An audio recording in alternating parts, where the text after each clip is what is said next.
Welcome to this deep dive. Hi.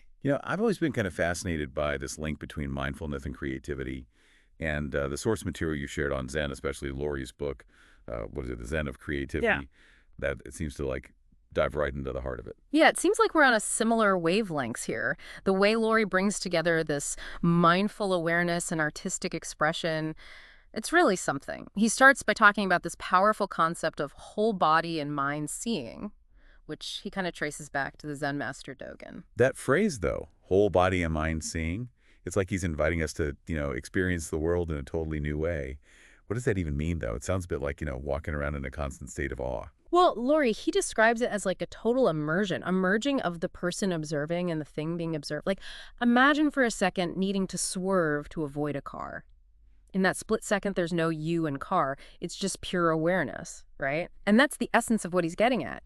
In Zen, these distinctions just kind of dissolve. So it's about experiencing, reality directly, kind of like a spider sensing vibrations on its web. It just, knows when it's raining or if something lands on it. No overthinking necessary. Exactly. Laurie argues that all our usual ways of experiencing the world, with all the categorizing and analyzing it, actually prevents this direct experience. He uses the example of just looking at a teacup. Okay, let's unpack this teacup thing. I'm intrigued. So picture yourself holding this teacup. The moment you touch it, your mind just jumps into action, right? Labeling it, maybe remembering other teacups, analyzing its shape, its color. And Lori is saying that all this mental chatter, all this labeling, it prevents us from actually seeing the teacup right here, right now, in this moment. It's like our minds try to fit the experience into this pre-made box instead of just experiencing it. Yeah. And it's fascinating how Loori even links this to language, suggesting that the ambiguity, inherent in Chinese and Japanese characters compared to English, it allows for a deeper, more intuitive understanding in Zen practice. It's a really fascinating point. Just think about how experiencing a concept through, less precise language, something more image-based, how that might actually shift your understanding. Take, for example, the concept of emptiness in Zen. In English, it has all these connotations of nothingness, right? But in Japanese, the word mu, it conveys more a sense of potential, like a pregnant void. It's like that difference between looking at a blank canvas with fear, thinking there's nothing there, versus seeing it as full of possibilities. Precisely.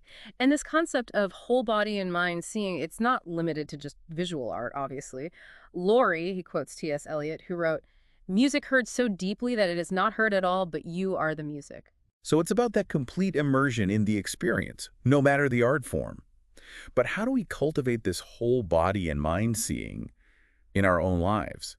It sounds great in theory, but it's not like you could just flip a switch and suddenly, experience the world like a Zen master. You're right. It takes practice. And Laurie offers these different techniques for developing this way of seeing. One that really stands out is what he calls caretaking. Caretaking. Okay, Yeah. tell me more about this caretaking. It sounds kind of interesting. Well, it's about bringing that, Zen awareness into our everyday lives, into the tasks we do that we usually just rush through. Like, imagine washing the dishes, something most of us do pretty much every day, almost without thinking. Yeah, I can relate to that.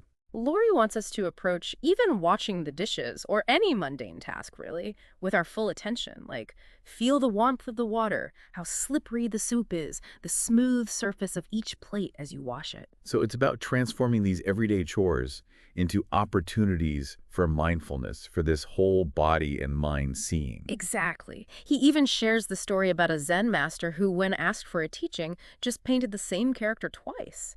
The lesson, true attention, being truly present, that's everything. It's like a mini meditation right there in your kitchen.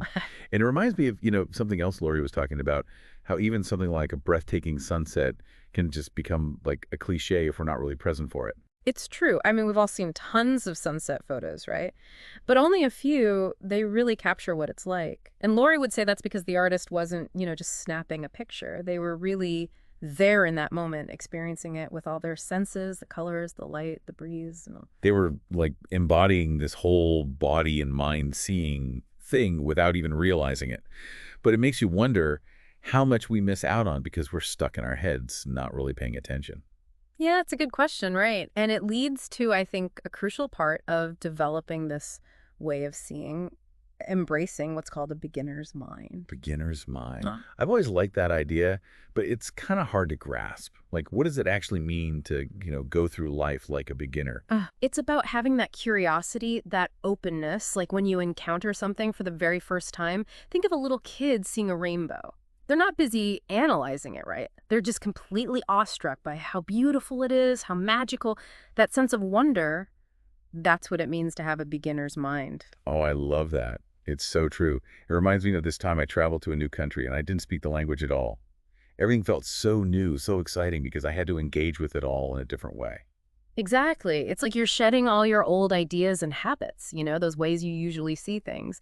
And this ties into another important thing. Lori talks about the importance of no thought. No thought. Okay, this is where it gets really interesting. Does that even mean like walking around with an empty mind? Because to be honest, that sounds kind of terrifying. It's not about emptying your mind totally. It's more about quieting that voice we all have, the one that's always analyzing and judging and planning. It's about making space for new things to come up, new ideas to emerge. Oh, I see. So it's more like you're quieting the noise so you can hear something deeper, something more, I don't know, intuitive. Exactly. Lori argues that a lot of the time it's our attachment to needing a specific outcome that actually blocks our creativity. When we can let go of needing things to be a certain way, when we embrace what we don't know, that's when we really open ourselves up to new possibilities. It's kind of like that saying, the journey of 1,000 miles begins with a single step, right? You can't be so focused on the destination that you forget to like appreciate the journey. Exactly. And speaking of journeys, Laurie also talks about how crucial practice is. He compares it to a musician practicing scales. It might seem boring, even a little tedious, but it's that discipline that lets them have true freedom of expression, real mastery. So it's about showing up consistently, even when like inspiration isn't just hitting you out of nowhere. Precisely. Creativity, in a lot of ways, it's like a muscle. You have to work it out, to make it stronger.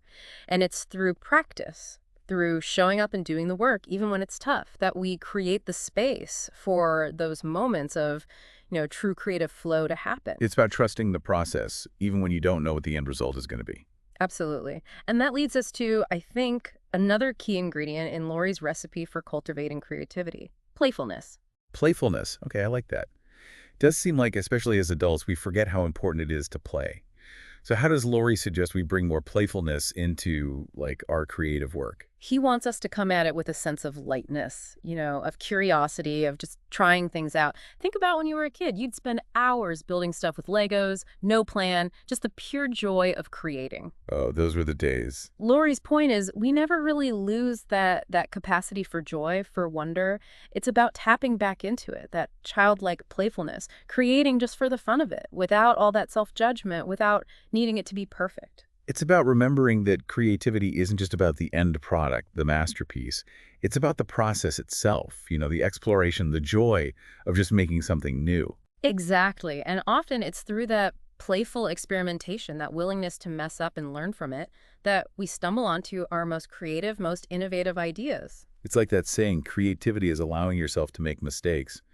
Art is knowing which ones to keep. But with all this talk about, playfulness and beginner's mind, it makes you think, where does discipline fit in with all this? That's a really good point. And Laurie, he actually addresses that directly. He says that Zen practice isn't about, rejecting skill or technique, right? It's about using those tools, but going beyond them, using them as a springboard. It's like, think about a really skilled calligrapher. They've spent years, right, mastering those movements, the pressure on the brush.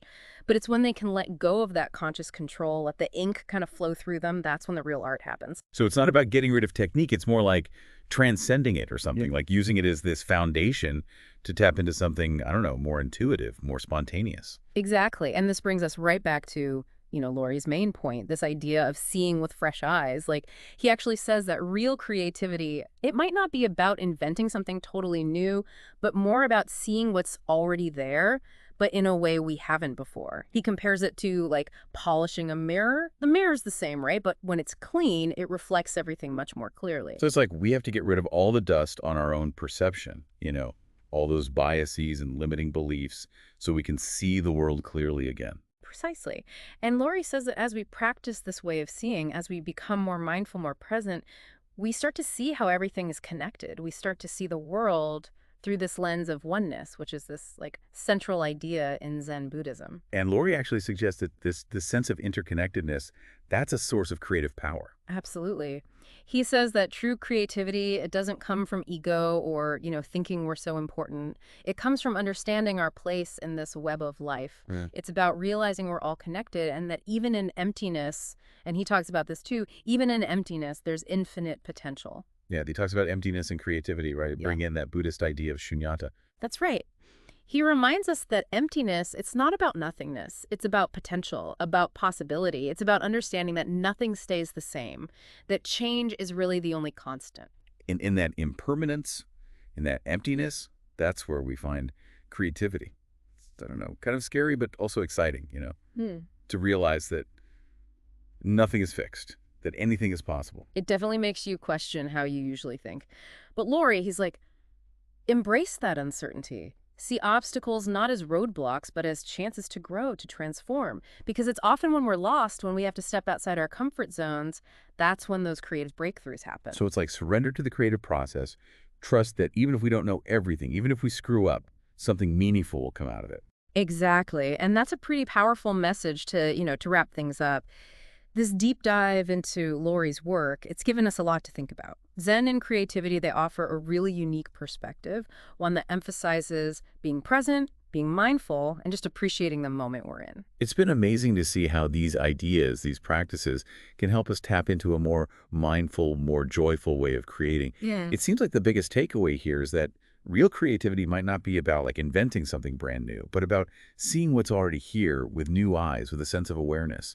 I love that. And maybe that's something we can all, think about. If every single moment has the potential to be creative, how can we bring more of that whole body and mind seeing into our lives? How can we bring that to our work, our relationships, even those everyday things we do? How can we approach it all with more presence, more openness, more of that childlike wonder?